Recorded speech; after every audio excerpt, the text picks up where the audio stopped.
నీ కాలు మొక్కుతానక్క అక్క మమ్మల్ని ఏం చెయ్యదక్క, అక్క నీకు దండం పెడతామక్క, ఏం చెయ్యకక్క.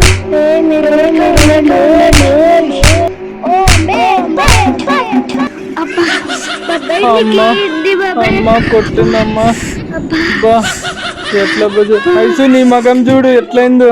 బాబాయ్ నీ ముఖం కూడా అలాగే ఉంది బాబాయ్. అయ్యో కొట్టిందమ్మా, నీ దెబ్బలు తగిలినాయి, రక్తం అయింది అమ్మా.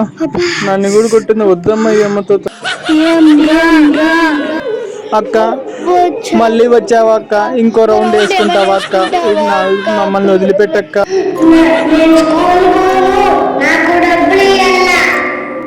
నేనేం అడిగినా కొని అప్పుడే నేను తెచ్చి పెట్టేది.